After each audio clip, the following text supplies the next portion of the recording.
E poder rever o nosso pastor Arnóbio, também como nosso amigo pastor Ageu. E a alegria ainda mais aumenta, estamos ladeados aqui, revendo também o nosso companheiro, amigo, pastor Genival Bento.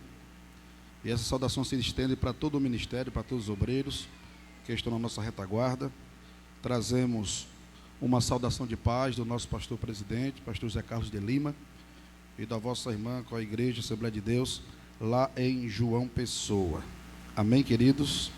Jeremias 31, por gentileza, versículo de número 31 ao versículo 33. Por favor.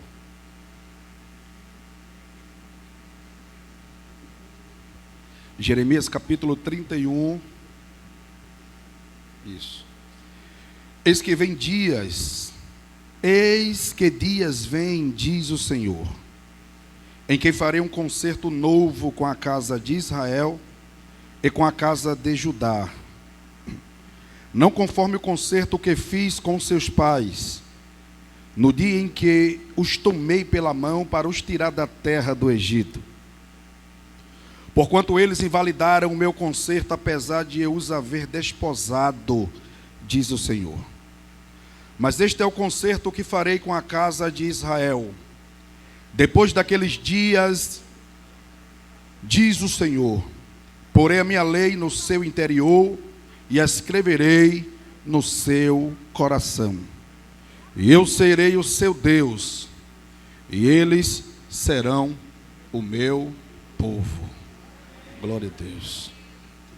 Bondoso Deus e eterno Pai, te rendemos graças, te louvamos pela alegria da salvação, por esta oportunidade ímpar que o Senhor nos proporciona, pela tua sacrossanta palavra que será exposta neste momento. Senhor, que no abrir e fechar de minha boca não venha ser aqui apenas o teu servo falando, mas que verdadeiramente venha ser o teu Espírito falando ao coração da tua igreja. Fala o que nós necessitamos. O Senhor é bem-vindo aqui, Espírito Santo. Te louvamos por tudo, em nome de Jesus. Amém, amados? Meus irmãos, esse texto aqui é um texto por demais conhecido entre todos nós. Eu não tenho nenhuma petulância, não tenho vontade nenhuma de trazer qualquer coisa que os irmãos já não conheçam. Até porque existem alguns mestres aqui na minha retaguarda e a mestre não se prega, não se ensina, apenas se relembra daquilo que eles já sabem. Fato é que isso aqui que nós acabamos de trazer, essa abordagem, é uma profecia. Precisamente aqui o versículo de número 33, é o próprio Deus tomando a boca de Jeremias e liberando essa palavra profética que posteriormente ia haver um cumprimento à sua risca. Quando nós observamos o contexto, entendemos, identificamos que o próprio Deus, ele firma uma aliança eterna, uma aliança mais poderosa do que tantas outras que um dia foram feitas, mas devido à iniquidade, à apostasia, o pecado que se alastou entre o povo que se chama povo de Deus, a fez quebrar-se uma a uma. Mas exatamente aqui no versículo de número 33, do capítulo 31, desse profeta que nós amamos e conhecemos, o Jeremias, Deus toma a boca de Jeremias e libera essa profecia, irmãos. E isso nos alcança até os dias de hoje. Fato é que o versículo de número 33, Deus está dizendo, em alto e bom som, que essa aliança ele deixaria cauterizado na mente e registrado na tábua do coração do seu povo. Glória a Deus por isso. Quando nós começamos, irmãos, a observar os evangelhos, precisamente os sinóticos, eu queria que se os irmãos assim pudessem e quisessem, me acompanhem, capítulo 22 de Lucas. Eu quero que você se atenha a palavra verbalizada, proferida pelo próprio Jesus. É fato que nós precisamos identificar que exatamente aqui, a partir do versículo 15, nós estamos lidando com um Jesus experimentado. Precisamente 33 anos, e ele está dentro desta liturgia concernente a uma festividade cultuada entre eles, entre os judeus, chamado Páscoa, mas que também ele vai agora, irmãos, instituir a ceia. E exatamente aqui o versículo 15, parece que Jesus é um iniciante, irmãos, porque a expressão que ele libera é: eu estou desejoso. Outras traduções diz ansioso, algumas outras diz com uma grande vontade. de participar com vocês, ou que vocês participem comigo dessa Páscoa antes que eu padeça, antes do meu martírio, ou antes da minha morte. Alguém me ouve aqui? Diga amém, por favor. Só que daqui para frente, irmãos, o que Jeremias profetizou e o escritor desconhecido da carta aos Hebreus, ele também vai repostar. Ela vai dar início aqui, porque Jesus ele traz os 12 discípulos para próximo dele. Ele vai se utilizar de 2 elementos. Ele pega o pão, dá graças ao Pai, parte o pão e distribui entre seus discípulos. E ele dá um curto seminário dizendo: este pão aqui, posteriormente, é símbolo do meu corpo, que vai ser esmiuçado, partido por todos vocês. Aí o texto diz que ele pega também o cálice, dá graças ao Pai e também distribui entre eles, e diz: este cálice, o conteúdo dele é suco da vida, mas é símbolo de uma nova aliança que eu começo a firmar com vocês a partir de agora. Glória a Deus. E será o meu sangue carmesim puro que será derramado por vocês. Eu gostaria que os irmãos observassem, irmãos, exatamente o versículo de número 17, por favor. E tomando o cálice, havendo dado graças, disse: tomai e reparti entre vós, porque vos digo que já não bebereis do fruto da vida até que venha o reino de Deus. O versículo posterior, que é o 19, ele faz a mesma sequência com o pão. Identifique que Jesus traz os 12 para perto, e agora ele vai começar a descortinar os seus mistérios. Ele vai começar a descortinar agora os seus segredos. De fato, ele vai mostrar para que ele veio, vai apresentar o plano da redenção, da salvação. E ele, como que fizesse uma roda de oração, ele cata cada um pelas mãos e começa agora a descortinar, pastor Arnóbio, dizendo: a partir deste ato, a partir desse momento, eu e vocês seremos apenas um. Glória a Deus. A partir desse momento, o que é de vocês é meu, e o que é meu também é de vocês. A partir deste ato, mexeu com vocês, estarão mexendo comigo. Glória a Jesus. Meus irmãos, Jesus está firmando essa aliança, e o ar ali é de comunhão, o sentimento ali é de amor. Eles estão ali em paz, quem sabe cada um abre um sorriso de uma orelha a outra. Mas o contexto vai dizer que Jesus ele vai quebrar o clima, largando uma bomba entre eles, dizendo: mas entre vocês tem um que há de me trair. Isso aqui também é um cumprimento de uma profecia. Quando nós nos deparamos com o Salmo de número 41, verso 9, lá fala que Davi escreveu. E Davi não era apenas rei, como alguns imaginam, também ele era profeta. E Davi profetizou lá para esse tempo. E o que é que Davi profetizou lá, pastor? Davi profetizou que um amigo íntimo que sentava à sua mesa, que colocava a mão no prato com ele, que comia do seu pão, também iria levantar o calcanhar para atraí-lo. Eu queria que os irmãos me acompanhassem aqui no texto. A gente vai começar devagarzinho, juntando o quebra-cabeça. Observe comigo o Evangelho de Cristo, escrito por João, exatamente o capítulo de número 13. Observe comigo o versículo de número 18. Não falo de vós, eu bem sei os que tenho escolhido, mas para que se cumpra a escritura ou a profecia: o que come pão comigo levantou contra mim o seu calcanhar. Versículo de número 21. Tendo dito isto, Jesus turbou-se em espírito e afirmou, dizendo: na verdade vos digo, que um de vós há de me trair. Pastor, por que o senhor está falando tanto de traição? Paulo, ele era muito profundo nas revelações que ele recebia de Deus. Tanto que ele disse que tinha um espinho na carne, para ele não ficar soberbo diante das profundas revelações que ele recebia de Deus. E quando Paulo deixa registrado a liturgia que nós usamos de forma mensal, estou me referindo a um texto em 1 Coríntios capítulo 11, versículo 23. Paulo inicia: o que eu vos entreguei, eu recebi do Senhor. Que o Senhor Jesus, na noite que foi o que, irmãos? Traído. Ele faz uma ênfase na traição. Por quê? Tantos outros acontecimentos aconteceram, principalmente naquela noite do martírio, mas ele vai frisar exatamente no tópico da traição. Por quê? Porque a traição não simplesmente marca o corpo, mas também na alma.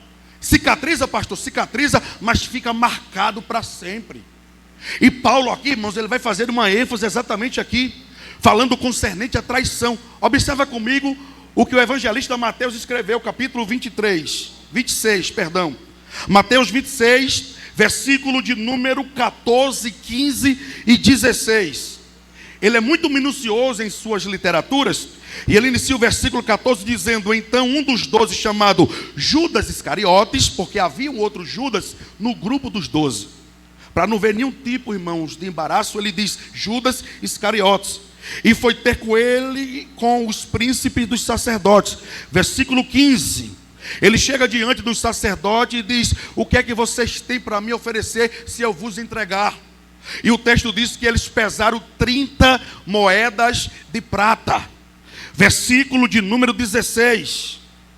E desde então, acompanha aí, e desde então buscavam o que, irmãos? Já estava no coração dele, amém? Os irmãos me ouvem bem? Diga glória a Deus, por favor. Já estava no coração do traidor. Só que após Jesus, irmãos, ter ceado com eles, ter distribuído os elementos, ter destrinchado seus mistérios, apresentando de fato o plano da redenção, Jesus agora diz: entre vocês tem um traidor. E o contexto desse capítulo 26 fala que um por um começou a se justificar. Um por um começou a dar sua justificativa, dizendo: não sou eu, é tu? E o outro apontava: também não sou eu, és tu? E cada um ia se justificando: não sou eu, é você? E quando chegou exatamente no versículo 25, chegou o momento do traidor Judas se justificar. E olha o que ele diz no versículo 25: e respondendo Judas, o que traía, disse: porventura sou eu, Rabi? Jesus fita os olhos nele e diz: tu é que dissestes. Vamos juntar o quebra-cabeça, irmãos? Tudo está visível e patente diante do Senhor. O próprio Jeremias, registrando no seu livro, capítulo 23, versículo 23 e versículo 24, ele diz: porventura sou eu Deus de perto, e também não sou eu Deus de longe? Poderia se alguém se esconder em esconderijos secretos, que eu, o Senhor, não o veja? Precisamos entender que o Deus que nós servimos tudo vê, tudo sabe e tudo contempla. Oh, glória a Deus! Judas pensou, irmãos, que iria amordaçar a situação, camuflar a situação. Jesus é olho no olho, diz: é tu que estás dizendo. Oh, glória a Deus! Irmãos, ele foi revelado. Jesus sabia que era ele. De modo que no capítulo 13 de João, irmãos, você vai observar o contexto, você vai entender que eles estão na mesa sentados. E daqui a pouco Jesus, tendo misericórdia dele e dando-lhe a ele uma oportunidade de arrependimento, ele vai molhar o bocado molhado e entregar a ele. E simplesmente ele vai comer e vai embora sem discernir os elementos que foi há pouco tempo ensinado. O próprio Paulo, na primeira carta aos Coríntios 11, 29, ele diz que aquele que come e bebe indignamente, sem discernir o corpo, come e bebe para a sua própria condenação. Então não é que o nosso Deus criou uma criatura e não deu a ele a oportunidade ímpar de lutar por sua salvação. Não, porque nós não servimos a um Deus carrasco. Nós servimos a um Deus soberano. Oh, glória, que tem o controle de todas as coisas. Meus irmãos, o salmista do Salmo 89, verso 14 diz que a base do trono de Deus é juízo, justiça e misericórdia. Aleluia. O próprio Jesus, que é Deus encarnado, está dando a oportunidade a Judas de arrependimento. Toma aí, Judas. E ele come sem discernir, come como se fosse qualquer comida. E o texto diz que após comer, ele levanta-se da mesa. Satanás toma conta dele. Jesus cola nele e diz: já que tu colocasse isso no coração, vai e faz o que precisa ser feito. E ele sai para simplesmente entregar Jesus. Só que o lindo aqui, eu quero abrir um parênteses e aplicar isso no nosso coração essa noite, é que nada do que o traidor revelado possa fazer vai mudar a liturgia do meu culto que eu vim apresentar a Deus. Por causa de um glória a Deus ali, eu vou melhorar isso aqui. O texto diz que após Judas ser desmascarado, não mudou nada da liturgia entre os 11 e Jesus. Porque após ele ir embora, o texto diz que eles comeram, beberam e cantaram, entoaram um cântico de adoração a Deus. Permita-me aqui abrir um parênteses e aplicar isso na tábua do teu coração. Daniel diz que Deus é o Deus das revelações profundas. Ele revela o oculto, o secreto e o escondido. Oh glória! Irmãos, não se deixe levar. Nem todo mundo que te abraça quer o teu bem. Nem todo mundo que diz Senhor, Senhor adentrará nas mansões celestiais. Nem todo mundo, irmãos, que te cumprimenta com Shalom Adonai ou a paz do Senhor, de fato é crente e salvo. Alguém me ouve aqui, por favor? Mas quando Deus descortinar os teus olhos e te mostrar quem é e quem não é, isso não pode mudar a tua forma de adorar a Deus. Se você veio aqui neste santuário apresentar o teu culto racional, o teu culto de adoração, então faça sem reserva. Alguém veio adorar Ele aqui? Aleluia! Eu vim entregar o meu melhor, bendito seja Deus. Problema de quem trai, problema de quem cocheta os pensamentos, eu continuo sendo sincero e verdadeiro, porque o meu alvo é Cristo.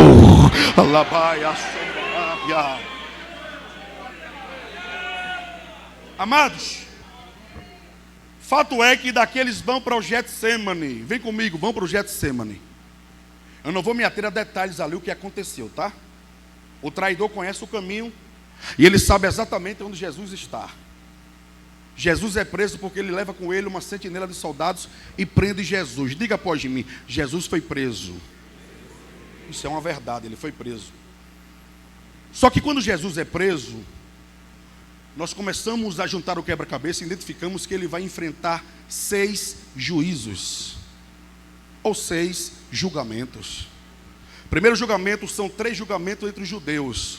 Vão pegar Jesus e conduzir ele para a casa de Caifás. Ele vai ser questionado, interrogado, enquadrado, mas nada dele é encontrado digno de morte. Caifás agora vai remeter ele para a casa de Anás, mesmo procedimento. Da casa de Anás ele vai ser conduzido para o Sinédrio, mesmo procedimento. Nada nele foi encontrado digno de morte. Ele enfrentou 3 julgamentos entre os judeus, e entre essas idas e vindas, ele era esmurrado, esbofeteado, cuspido. Agora vão conduzir ele para o primeiro julgamento entre os romanos, para a casa de Pôncio Pilatos. Pilatos vai ter o mesmo procedimento, enquadra, questiona e interroga, mas nada nele é encontrado digno de morte. Aí a Bíblia diz que Pilatos fica sabendo que Herodes está na região. E era Herodes que tinha a jurisprudência de julgar as causas religiosas dos judeus. O que é que Pilatos faz? Remete Jesus até Herodes. Quando ele chega diante de Herodes, Herodes se alegra porque muito ouviu falar sobre ele. Mas daqui a pouco começa a escarnecer e zombar dele, de tal modo que o chama de louco e o envia de volta para Pilatos. Alguém me ouve? Diga amém, por favor. O contexto bíblico diz que entre Pilatos e Herodes havia uma intriga antiga, uma rixa antiga. Só que pegaram Jesus e o levaram de um lado para o outro. E o que aconteceu com essa intriga, pastor? Foi desfeita, caiu por terra, porque Isaías profetizou dizendo e dando-lhe alguns nomes, e um dos nomes atribuídos a Jesus é Príncipe da Paz. Aonde o príncipe da paz passa e chega, qualquer intriga antiga cai por terra, e a paz volta a reinar novamente. Oh, glória a Deus. Fato é, meus irmãos, que Jesus está aos cuidados novamente de Pilatos. Pilatos vai começar a lhe organizar, ajustar, para apresentá-lo ao último juízo ou julgamento. É o povo que vai julgar. Aí preparam Jesus como o Cordeiro de Deus, imaculado, sem mancha, sem defeito.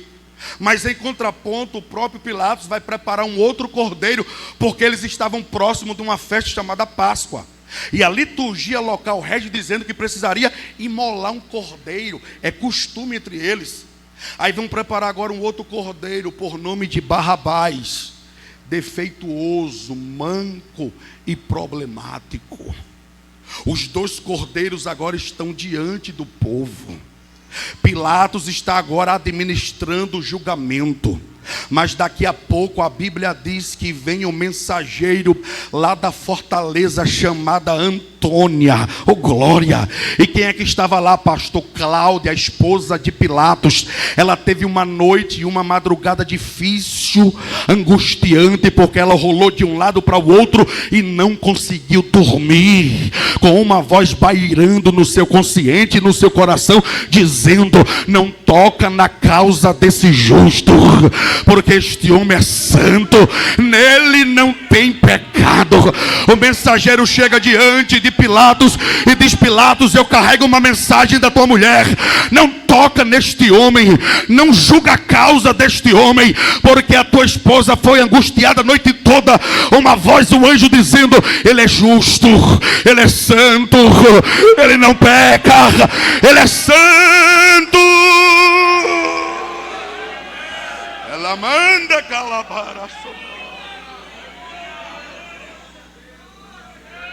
Pilatos lava as mãos, mas é de medo pelo que ouviu. Ele vai tentar se isentar da situação, lava as mãos e coloca eles para serem julgados pelo povo. De forma unânime, a voz do povo brada dizendo: crucifica Jesus e solta Barrabás. Ele ainda quer dar uma de advogado, advogar a causa, dizendo: como eu vou derramar sangue do vosso rei? E uma voz solitária no meio do povo grita dizendo: e que o sangue dele recaia sobre a nossa cabeça. Oh Deus. Meus irmãos, vamos juntar o quebra-cabeça aqui, por favor. Entenda aqui.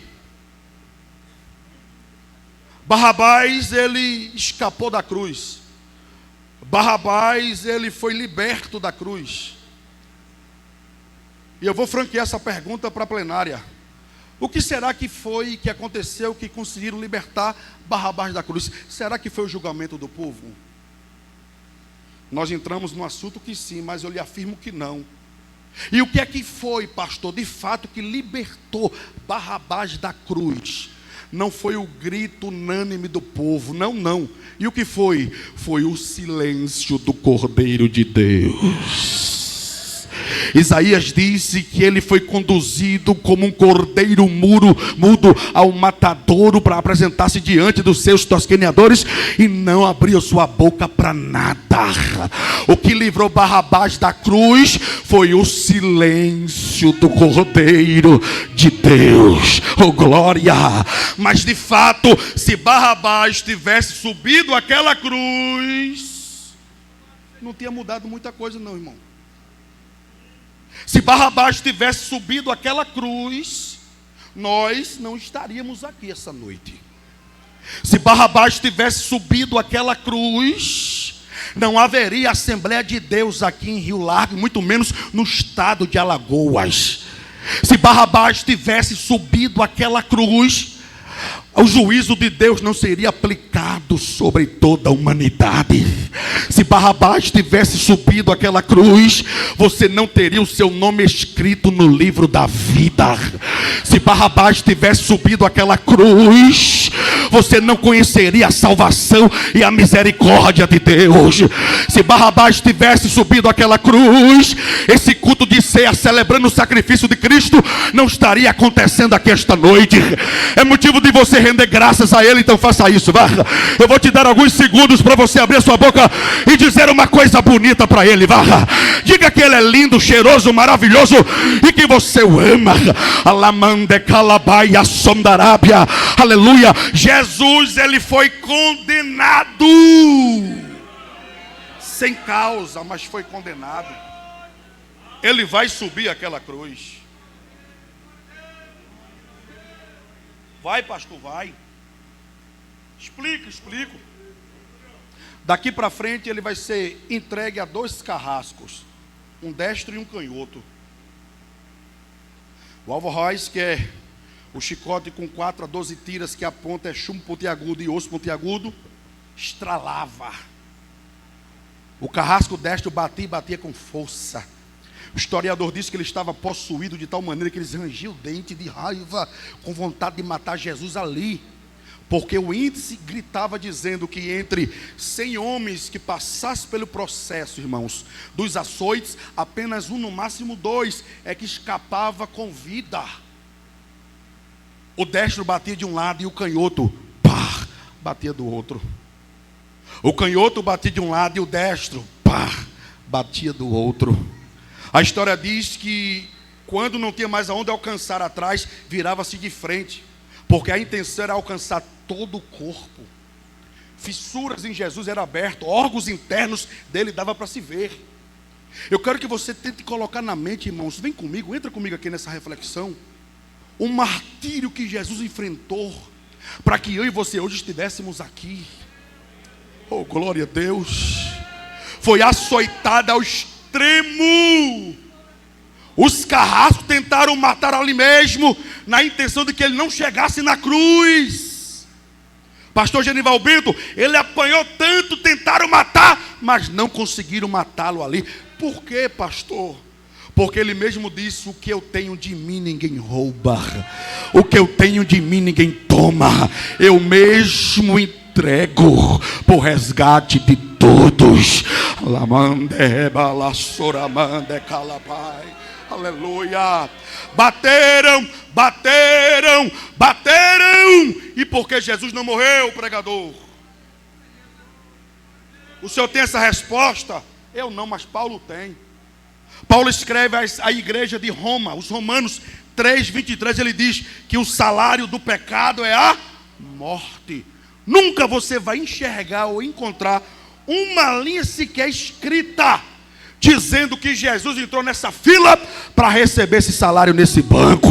Oh, glória! Por quê? Porque ele era santo, ele não tinha pecado. Oh, glória a Deus, bendito seja o nome do Senhor. Aonde é que está a morte? O teu aguilhão. A morte não tinha poder sobre ele. Oh, glória a Deus. Amados, ele está machucado, cansado, fatigado. O seu corpo está moído. Vão colocar sobre os seus ombros o patíbulo da cruz, a parte horizontal da cruz. A última refeição que ele fez foi um dia atrás, quando ele se revelou para seus discípulos e conversou com eles. Ele está cansado, teve uma noite difícil, uma madrugada difícil, apanhou, colocou sangue para fora, e sangue fala de vigor, de força, de vida. Oh, irmão, que momento difícil para Jesus. Coloca o patíbulo da cruz, a parte horizontal sobre os seus ombros, amarra sobre as suas mãos. Alguém corre, achando que vai escarnecer dele, zombar dele, e vem com uma coroa de espinho, coloca na sua cabeça, pega uma cana, bate e crava no seu crânio. E alguém zomba dizendo: daí o rei dos judeus. Mas isso aqui é cumprimento da palavra. No início de tudo, o próprio Deus entregou o governo da terra nas mãos do homem. Alguém me ouve aí? O próprio Deus entregou o governo da terra nas mãos do homem. Era Adão que governava, mas ele resolveu obedecer o adversário da nossa alma e desobedecer Deus. Então, a preço de nada, ele entrega o governo do mundo nas mãos do adversário. Por esse motivo a terra foi amaldiçoada. Gênesis 3:18 diz que a partir desse fato, a terra começou a produzir espinhos, cárgaros e abrolhos. O que é isso? Símbolo do reino das trevas, símbolo do reino de Satanás. No Oriente Médio era costume, liturgia, se 2 reis lutassem entre si, o rei vencedor iria até o derrotado, tomaria sua coroa e colocaria sobre a sua cabeça, e alguém iria diante na sua dianteira anunciando, dizendo: o meu rei venceu. Oh, glória a Deus. Irmãos, pegaram uma coroa de espinhos, que é símbolo do reino das trevas, e cravaram na cabeça de Jesus, achando que estavam zombando dele, mas na verdade estavam verbalizando, proferindo, anunciando, dizendo o quê? Porque ele tem a onisciência, a onipresença, e ele já sabe, ele começa no início, sabendo já o final de todas as coisas. E no mundo espiritual, é como que Jesus fosse até o adversário da nossa alma, tomasse a sua coroa, dizendo: coloque ela bem aqui, porque eu já sei o final. Oh glória, algum anjo vai tocando trombeta, tomando a dianteira e anunciando em alto e bom som: o meu rei venceu, o meu rei venceu. Alguém pode após mim anunciar isso para toda Rio Largo ouvir após mim? Diga: o meu rei venceu. Diga comigo: o meu rei venceu.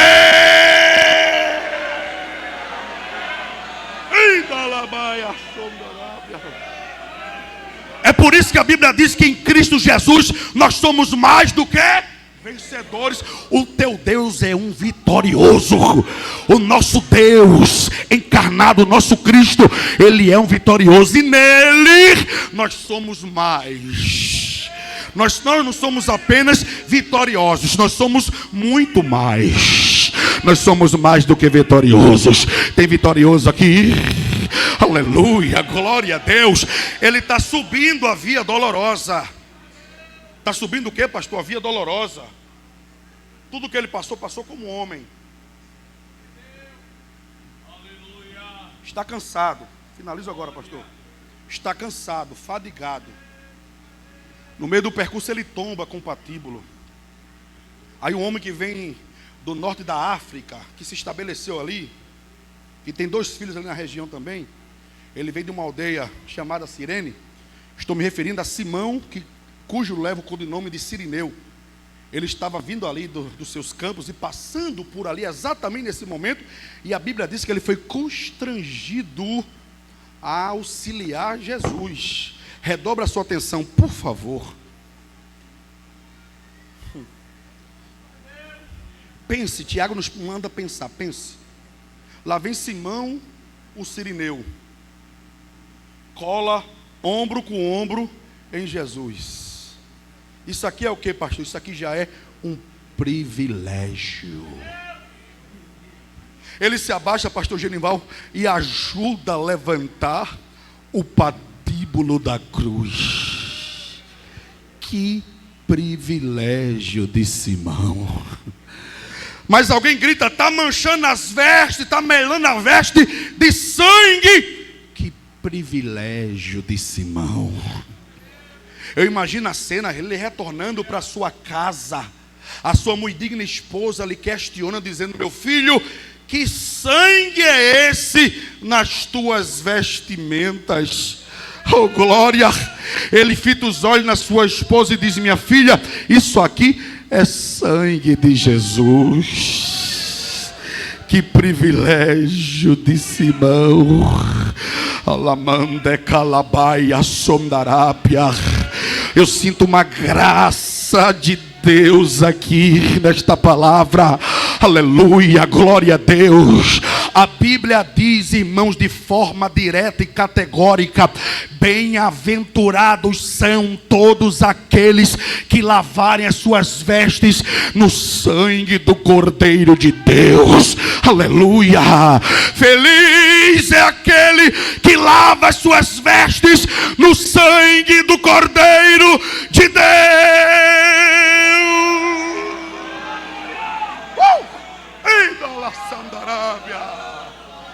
Oh glória. Ele chega no Gólgota, com 2 forquilhas vai ser levantado na cruz do meio, suas mãos e pés perfurados, por fim pendurado na cruz do meio. O que é isso aqui, pastor? Cumprimento da Bíblia, da palavra. Isaías 53:9 diz que ele seria crucificado entre ímpios. A palavra está sendo cumprida à risca. A profecia está tendo cumprimento. Lá vem o diabo querendo bagunçar, porque ele é o bagunçador mesmo. Ele toma a boca de um dos ladrões, o ladrão abre a boca e diz: tu não se apresentasse o tempo todo dizendo que era filho de Deus? Desce dessa cruz agora. Salva-te a ti mesmo e aproveita e salva nós também. Aí o Espírito Santo chega e diz: eu vou equilibrar as coisas. Já que o diabo usou a boca de um, eu vou convencer o outro do juízo, do pecado e da justiça. Ai, choramanda. Ele toma a boca de um dos ladrões e ele abre a boca e diz: cala a boca, rapaz. Nós estamos aqui porque merecemos.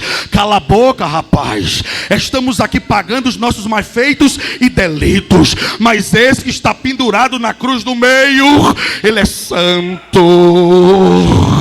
Ele nada fez para estar aqui. Este homem é justo. E tem um detalhe, eu já pude ler que acima da sua cruz está escrito que ele é rei. E se ele é rei, eu vou aproveitar a oportunidade e vou apelar: Senhor, lembra-te de mim quando adentrares no teu reino.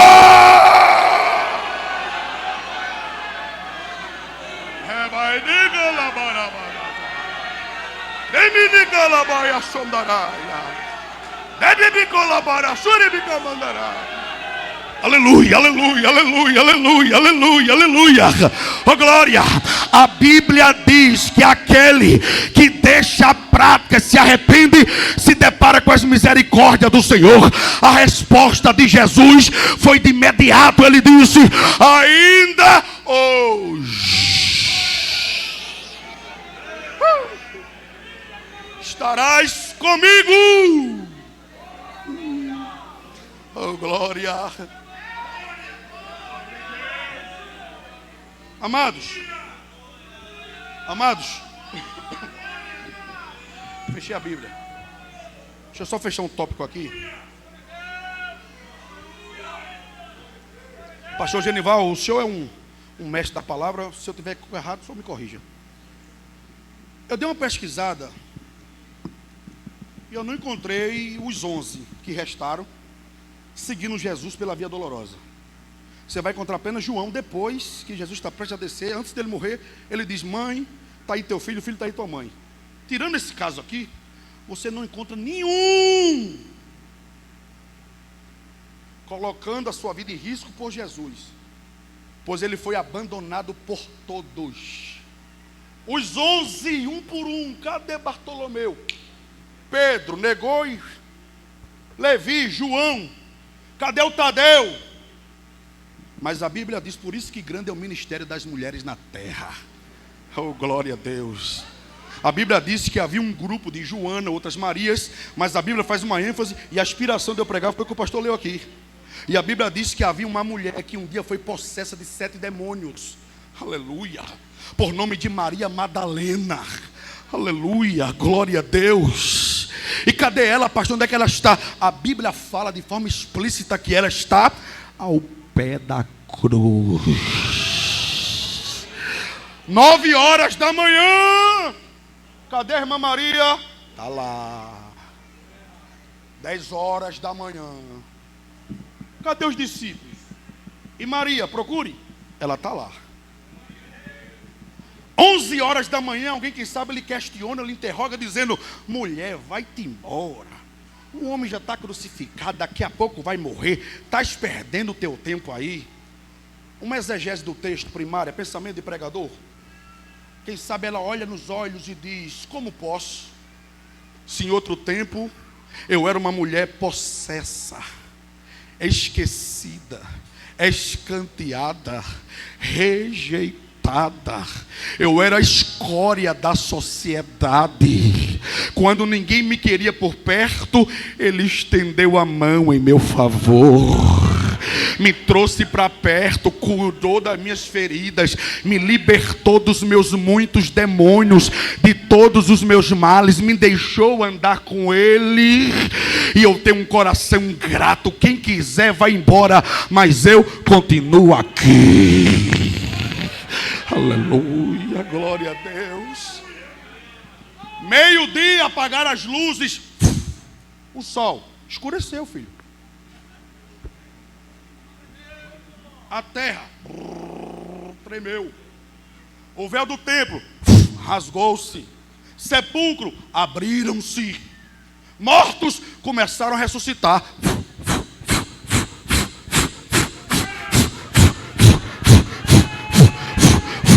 Foi um ribuliço, irmão. Corre, corre, uma grita, grita, um esconde, esconde. Todo mundo fugiu. Pergunta por Maria, onde é que ela estava?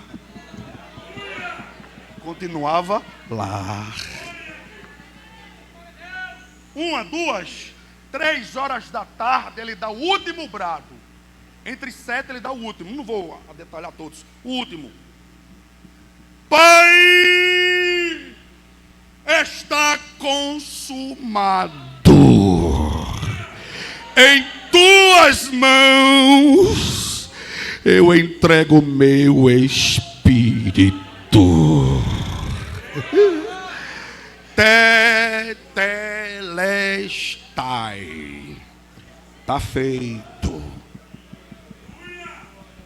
Vão descer os 3 da cruz. Eu estou pegando atalhos, tá, irmão? Não estou detalhando o que aconteceu. Foram tentar quebrar os ossos. Eu não estou entrando em detalhes. Desceram os 3 da cruz. O costume é: joga na vala para as bestas feras e as aves de rapina comer os restos mortais. Os restos mortais. A pergunta é: por que Jesus não entrou nesse mesmo embalo? Ele estava indo. Mas para cumprimento de mais uma profecia, Isaías 53, 9 diz: ele seria crucificado entre os ímpios e sepultado entre os ricos.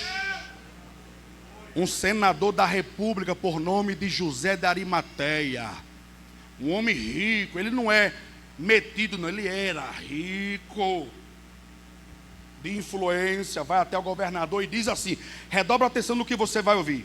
Ele diz assim ao governador: me dá o corpo morto. Vou repetir: me dá para mim o corpo morto. Um homem rico, de influência, não precisa provar nada a ninguém. Ele está preocupado em cuidar do corpo morto. Aí para fora, irmãos, todo mundo quer cuidar de quem está por cima, de quem está nas mídias, de quem está por cima, de quem tem nome, influência. Aí todo mundo se preocupa de querer cuidar. Traz para perto de mim que eu cuido. Eu quero. Está por cima, agora cuidar de quem está por baixo. Cuidar de quem está esquecido. Cuidar de quem está rejeitado no pé da parede. Cuidar de quem está morto espiritualmente. Cuidar de quem está largado nas drogas, no crack, na maconha. Cuidar de quem está traficando na boca de fumo. Cuidar de quem está em hospitais com uma doença ruim. Cuidar de quem está por debaixo da ponte. Cuidar de quem não tem. Não é para todo mundo não, meu filho. É só para quem tem vocação e chamado. Oh glória, aleluia. Alguém recebe essa palavra com mansidão? Oh bendito seja Deus. José de Arimateia aqui tipifica a igreja. É a igreja que tem que sair da acomodação de dentro das 4 paredes e ir lá no mundão buscar quem está morto espiritualmente, buscar de quem está desviado, de quem está doente. Esse é o nosso papel. Estamos aqui para que nós venhamos dar fruto. Alguém recebe essa palavra com mansidão? Aleluia. José de Arimateia disse: eu quero cuidar do corpo morto. Me dá para mim? E ele cuidou do corpo morto. Isso aconteceu, irmãos, na sexta-feira. Maria se distanciou, mas ela viu e disse: já sei onde é que está. Domingo de manhã eu encosto aí. Domingo de manhã. E a gente finaliza. Houve uma inquietação nas Marias. Por quê? Porque elas disseram: vamos levar especiarias e vamos balsamar o corpo do nosso mestre. Vamos cuidar dele. Só que isso já tinha acontecido. Maria de Betânia já tinha feito isso. lá na casa de Simão, o leproso. E as pessoas lá não entenderam o seu ato. Jesus disse: olha, não se mete com ela, porque ela está fazendo para mim uma grande obra.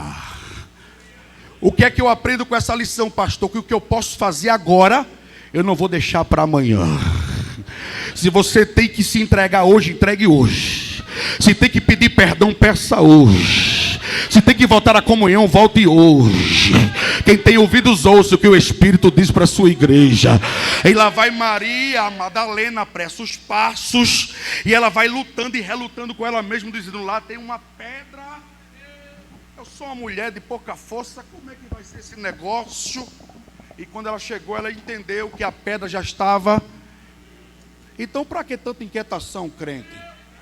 Tem pessoas aqui, porque Deus não fala com parede nem com banco, Deus fala o coração do seu povo. Adentrou pessoas aqui por estas portas, inquieta, questionando, dizendo: e amanhã, como é que vai ser? E a Bíblia diz que o dia de amanhã só pertence ao Senhor. Descanse em mim, decalamande, rebasobria. Eu continuo com a rédea da situação da tua história em minhas mãos. Eu sou Deus de surpresa dentro de surpresa. Eita, labara, som da Arábia, aleluia. E quando Maria chega, a pedra já estava removida. Ela emburaca no sepulcro e não encontra o corpo de Jesus, entra em desespero e grita para um lado, para o outro. E um dos anjos vai agora consolar ela, dizendo: mulher, por que tu procura aquele que vive entre os mortos? Ele não está aqui. Está onde? Ele ressuscitou. Oh, glória a Deus. Daqui a pouco ela sai do sepulcro e vê um homem descendo pelo jardim. Ela o confunde com o jardineiro. Era o Deus encarnado, honrando o homem ou a mulher ali representada pela segunda vez.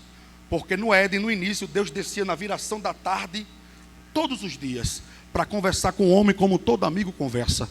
Agora ela vê Jesus pelo jardim e ele diz: mulher. Ela o vê saindo dos jardins e diz: tu és o jardineiro. Se tu pegaste de fato o corpo do meu mestre, me devolve. Eu preciso dele, eu quero cuidar dele. Eu nunca fiquei tanto tempo longe dele. Me dá ele para mim. E agora ele vai se fazer ouvir e entender. E ele diz: Maria, sou eu.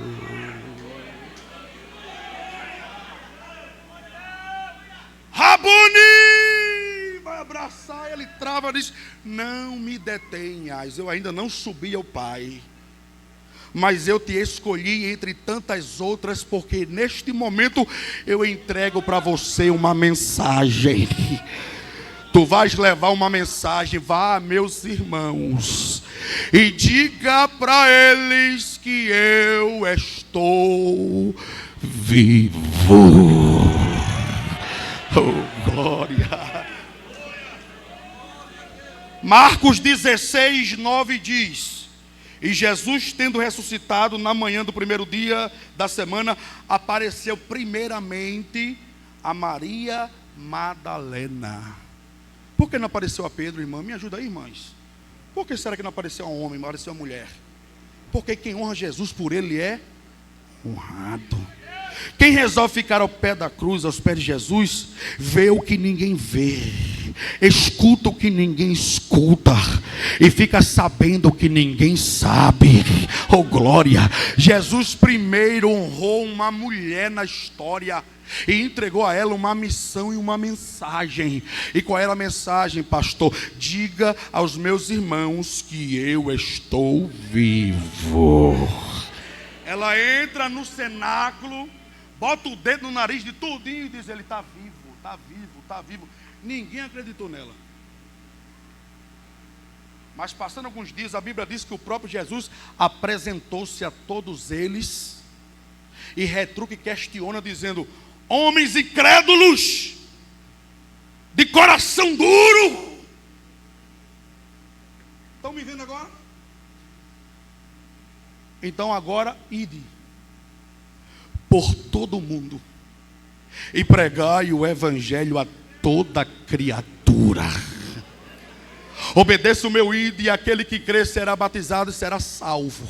Quem não crê já trouxe condenação para ti, para si. E se você pegar e beber qualquer bebida mortífera, nenhum mal te sucederá.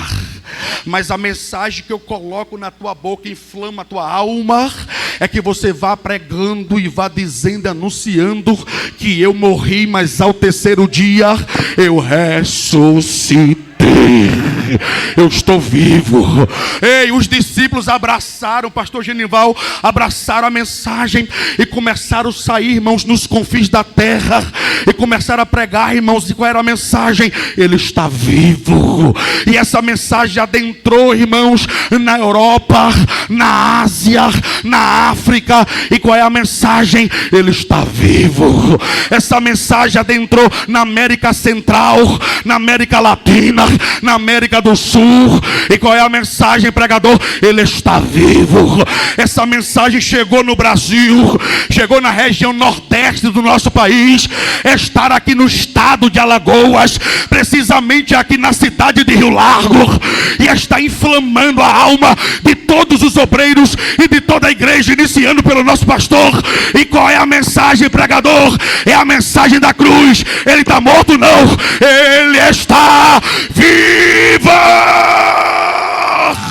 Só quem crê, abra a boca, meu filho, por um minuto, vá. Abra a boca e adore ele. Adore, adore, adore, adore, adore. Alabaca mandeca labaia sondarábia.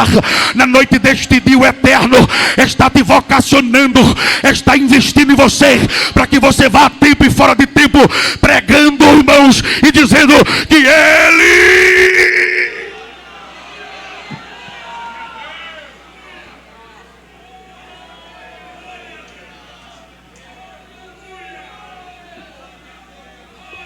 Com a permissão do pastor. Com a permissão do pastor. Eu peguei a igreja em pé, vou devolver em pé. Vivo. Vivo. Deus conta contigo, guerreiro. Deus conta contigo, guerreira, para esta obra árdua, penosa, porém gloriosa. Anunciar nos quadrantes da terra que o nosso rei venceu e que ele está vivo. Amém. Deus abençoe os irmãos.